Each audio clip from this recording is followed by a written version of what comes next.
Our scripture reading today comes from the Hebrew scriptures we call the Old Testament, from the book of Genesis, the very first book in the Bible, chapter 21.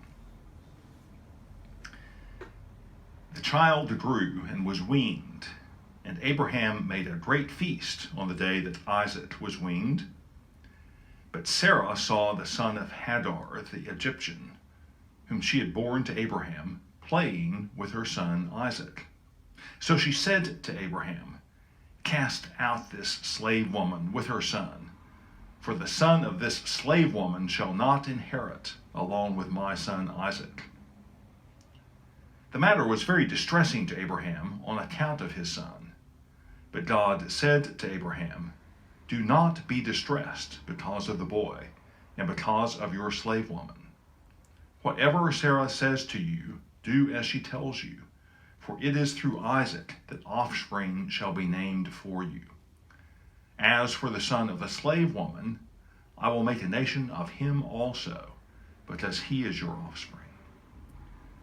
So Abraham rose early in the morning, and took bread and a skin of water, and gave it to Hagar, putting it on her shoulder along with the child, and sent her away.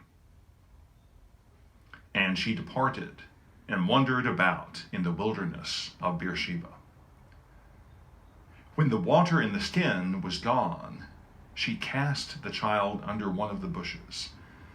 Then she went and sat down opposite him, a good way off, about the distance of a bow shot, for she said, "Do not let me look on the death of the child." And as she sat opposite him, she lifted up her voice and wept. And God heard the voice of the boy, and the angel of God called to Hagar from heaven and said to her, "What troubles you, Hagar? Do not be afraid, for God has heard the voice of the boy where he is.